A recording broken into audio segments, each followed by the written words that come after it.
Hello everyone and welcome back to my channel. Today what we are going to be going over is the 2020 Senate elections if they were to follow the RCP averages in polling. So there are many states on this current map where there are no polling currently, and they're probably going to go to the Republicans nonetheless. So the first of the Republican states: Idaho, Wyoming, South Dakota, Nebraska, not Kansas. Well, back to Kansas, Oklahoma, Arkansas, Louisiana, and Tennessee. There's currently no polling out of these states. However, I do think that they are going to retain in the Republican column by a solid Republican margin.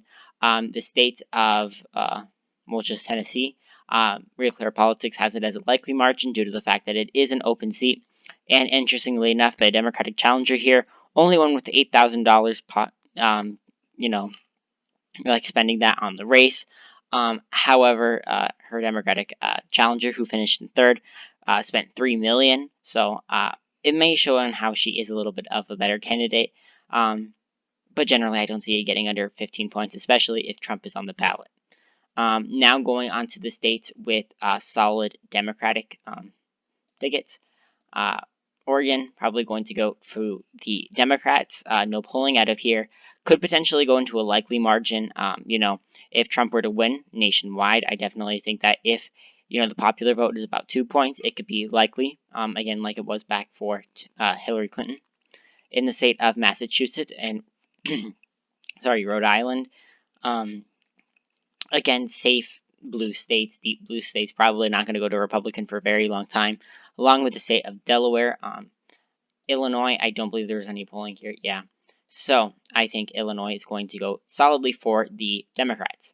Next up is the state of New Jersey, where we do have some polling. Booker's leading by 23 points. A former presidential candidate likely going to cruise the victory here. Probably going to additionally outperform Joe Biden's margin here.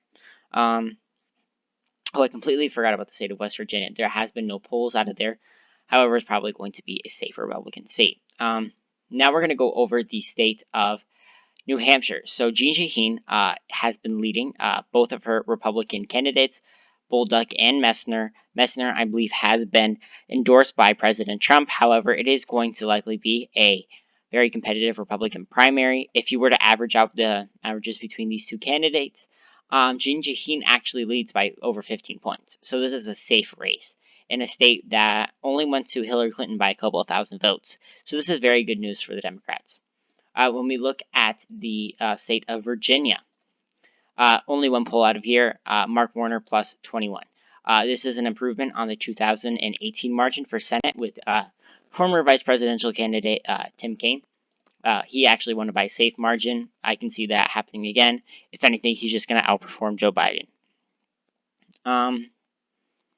Yeah, we're also going to go to the state of New Mexico. I believe that there has been some polling out of here. Ben Ray Lujan, he's leading by 14 points. That's a likely margin for the Democrats. I think the next state we're going to do is the state of Colorado. So this is the first flip of the night. There has been polling. I know there's been polling. Okay, there's no polling. If we actually, let's just look at the not Real Clear Politics average, the 538 averages. I'm just going to use 538, especially if there hasn't been any polls, and I know that there has been.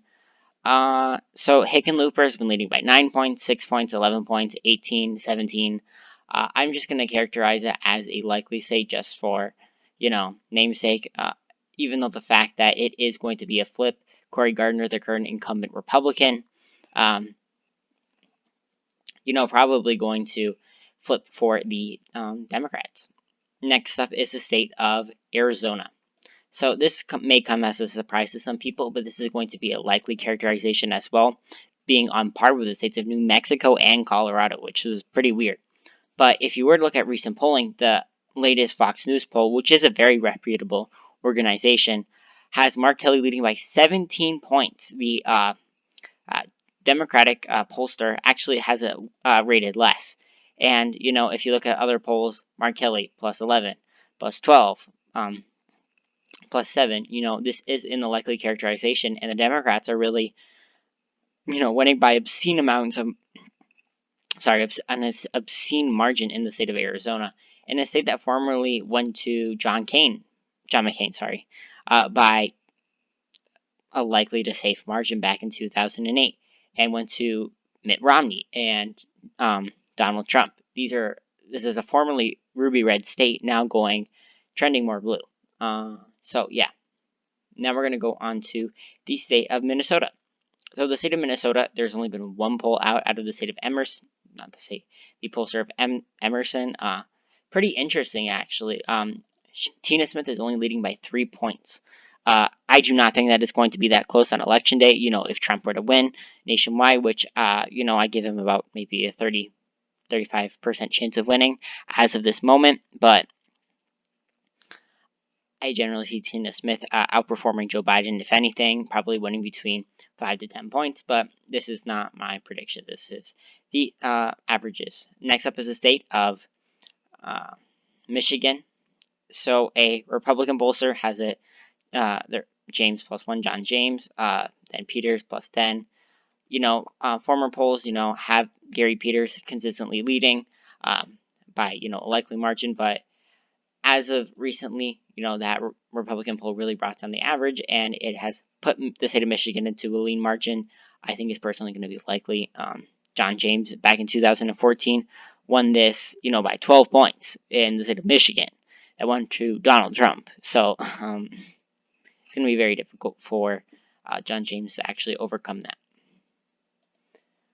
Next up is the state of North Carolina. So Joe Cunningham currently leading by an average of 4.5%, which is pretty significant. A Democratic pollster actually has this as, Cunningham +10. If you look at previous polls, they also have similar things. Tom Tillis only leading in a couple of polls and a couple of ties.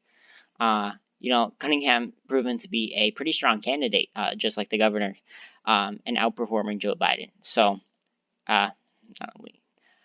so North Carolina is going to be a lean margin. So next up, I'm going to do some of the Republican states now.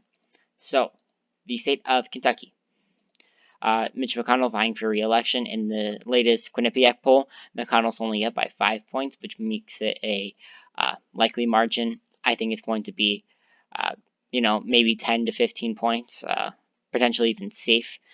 For the Republicans, I don't think Amy McGrath really has a fighting chance in the state of Kentucky. It's kind of a Democrat's pipe dream in order to flip the state of Kentucky blue, especially because it is the Senate Majority Leader. But I don't think that they should really try to shoot their shot there. So now we're going to go over the state of Mississippi. So Sidney Hyde-Smith in the latest Mason-Dixon poll has it +10. I think he's probably going to be a little closer than that, personally. But not too many polls coming out of here. Potentially competitive state. So out of the state of Kansas, currently Roger Marshall leads by 2 points over Barbara Boyer. The Republicans kind of did choose the right candidate, in my opinion, instead of going for Chris Kobach. I think that this definitely has given the Republicans a better chance on retaining the seat. However, Barbara Boyer really significantly out fundraising Roger Marshall and could potentially give the Republicans a run for their money and potentially flipping the seat. So next up is the state of Alabama. This is probably going to be the first and only flip for the Republicans of the night. Tommy Tuberville in the latest poll leading by 8 points. I think that's on par for how I think it's going to go. Doug Jones probably not going to win. I give him maybe about a 15% chance of winning.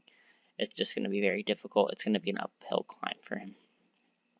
So next up is the state of South Carolina. So as you can see, the polls have definitely narrowed up leading into Election Day.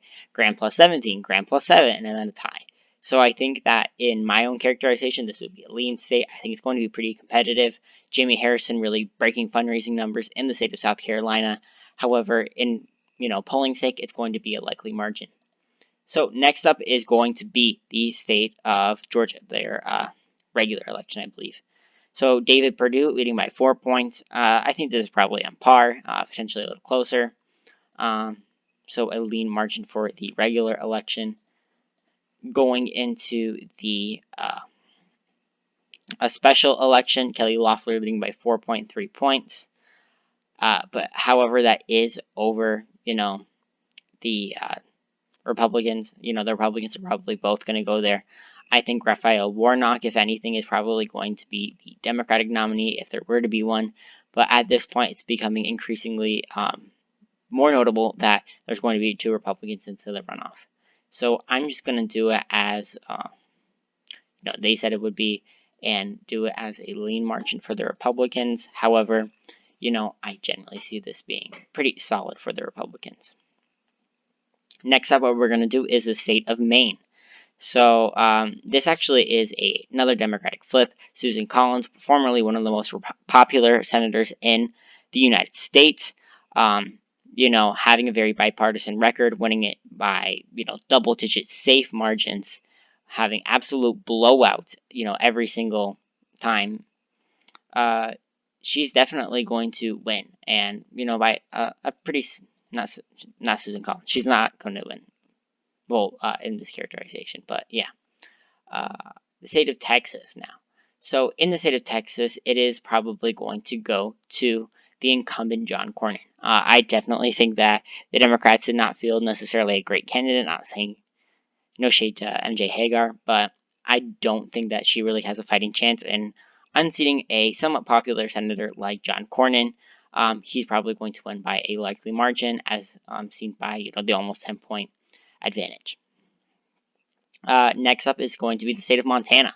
So Steve Daines currently leads by 2 points. Steve Bullock leads in one poll. Steve Daines leads in another. Probably going to be one of the most contested races of the night. Steve Daines, the current incumbent governor, term limited, running for Senate, and former Democratic candidate for president. Steve Daines, the current incumbent senator, definitely going to be pretty contested. Okay, so next up we're going to go over is the state of Alaska. A Democratic pollster has most recently polled this state, and Dan Sullivan is leading by 5 points. I think that's probably on par.